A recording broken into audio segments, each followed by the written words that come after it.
उद्योगों के विस्तार के साथ भारत आज समृद्धि के पथ पर तेजी से आगे बढ़ रहा है। माननीय प्रधानमंत्री श्री नरेंद्र मोदी जी के मार्गदर्शन और दूरदर्शी नीतियों के परिणाम स्वरूप भारत अब दुनिया के प्रमुख निर्यातक देशों में अपनी मजबूत पहचान बना चुका है। 38 देशों के साथ बड़े फ्री ट्रेड एग्रीमेंट और वित्तीय वर्ष 2025-26 में लगभग 79 लाख करोड़ रुपए का रिकॉर्ड निर्यात, यह नए भारत की आर्थिक शक्ति का प्रमाण है। देश में बीते 12 वर्षों में इलेक्ट्रॉनिक्स क्षेत्र में अभूतपूर्व वृद्धि दर्ज की गई।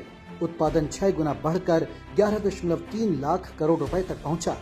निर्यात 8 गुना बढ़कर 3.3 लाख करोड़ रुपए हुआ और इस क्षेत्र में 25 लाख से अधिक रोजगार सृजित हुए।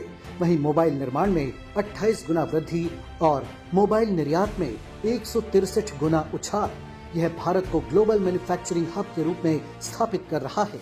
इसी दिशा में मध्य प्रदेश भी नई उड़ान भर रहा है। मुख्यमंत्री डॉक्टर मोहन यादव के नेतृत्व में प्रदेश में निवेश और उद्योग को बढ़ावा देने के लिए कई महत्वपूर्ण नीतियों को स्वीकृति दी गई है।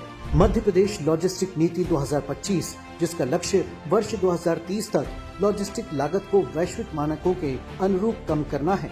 ईज ऑफ डूइंग बिजनेस और निवेश सुविधा को सुदृढ़ करने के लिए उद्योग संवर्धन नीति 2025, मेड इन मध्य प्रदेश को वैश्विक पहचान दिलाने के लिए एक्सपोर्ट प्रमोशन नीति 2025, ड्रोन तकनीक के उपयोग और नवाचार को बढ़ावा देने के लिए ड्रोन संवर्धन एवं उपयोग नीति 2025, सेमीकंडक्टर डिजाइन और विनिर्माण को प्रोत्साहित करने के लिए सेमीकंडक्टर नीति 2025 और स्पेस टेक्नोलॉजी के क्षेत्र में नई संभावनाओं के लिए स्पेस टेक पॉलिसी 2025। साथ ही प्रदेश में जल्द ही स्टेट एआई मिशन की शुरुआत होने जा रही है। इन पहलों के साथ मध्य प्रदेश भारत के औद्योगिक और निर्यात विकास में नई ऊर्जा जोड़ते हुए आत्मनिर्भर और विकसित भारत के सपने को साकार करने की दिशा में तेजी से आगे बढ़ रहा है।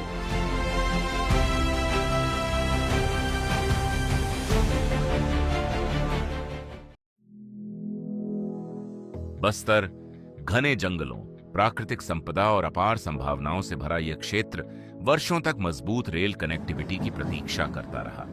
अब यही प्रतीक्षा विकास की नई रफ्तार में बदलती दिखाई दे रही है। रावघाट जगदलपुर रेल परियोजना को केंद्रीय बजट 2026 से 27 में 3,513 करोड़ रुपए का बड़ा प्रावधान मिला है। वर्तमान में सरकारी भूमि का अधिग्रहण 100% पूर्ण हो चुका है। वहीं परियोजना के अंतर्गत पुलों और रेलवे ओवरब्रिज निर्माण हेतु 98 करोड़ रुपए से अधिक के नए टेंडर की प्रक्रिया भी अंतिम चरण में पहुंच चुकी है।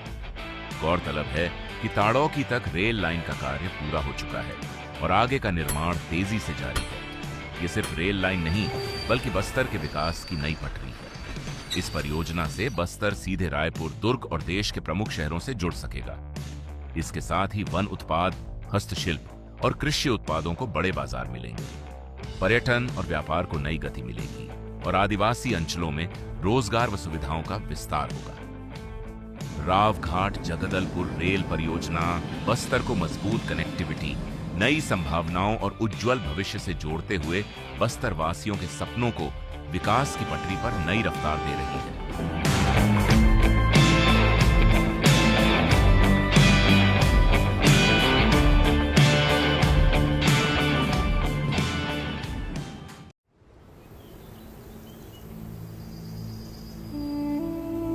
कल्पना कीजिए, एक किसान है, हर साल एक ही फसल बोता है, एक ही बाजार पर निर्भर रहता है और मौसम या कीमतों में बदलाव का असर सीधे उसकी आमदनी पर पड़ता है।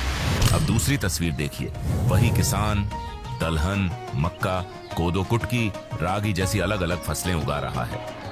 परिणाम, आय के स्रोत बढ़ रहे हैं, जोखिम कम हो रहा है और खेती अधिक लाभकारी बन रही है। यही है फसल विविधीकरण। छत्तीसगढ़ में सुशासन सरकार किसानों को ऐसी खेती के लिए प्रोत्साहित कर रही है जो बेहतर आमदनी और स्थायी कृषि की दिशा में आगे बढ़े। इसी उद्देश्य से कृषक उन्नति योजना के तहत दलहन, तिलहन, मक्का, कोदो, कुटकी, रागी और कपास जैसी वैकल्पिक खरीफ फसलें अपनाने वाले किसानों को अब 15,000 रुपए प्रति एकड़ की आदान सहायता प्रदान की जाएगी। कि खरीफ में अगर दलहन, तिलहन, मक्का, कोदो, कुटकी, रागी ये सब में अब हमन 15,000 रुपया प्रति एकड़ आदान सहायता देबो।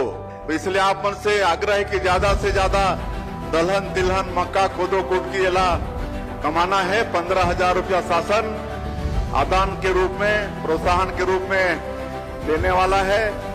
फसल विविधीकरण का लाभ केवल आय तक सीमित नहीं है। इससे मिट्टी की उर्वरता बनी रहती है, जल का बेहतर उपयोग होता है और खेती अधिक टिकाऊ बनती है। यही वजह है कि प्रदेश के किसान अब फसलों के विविध विकल्पों को अपनाकर खेती को अधिक लाभकारी बनाने की दिशा में आगे बढ़ रहे हैं।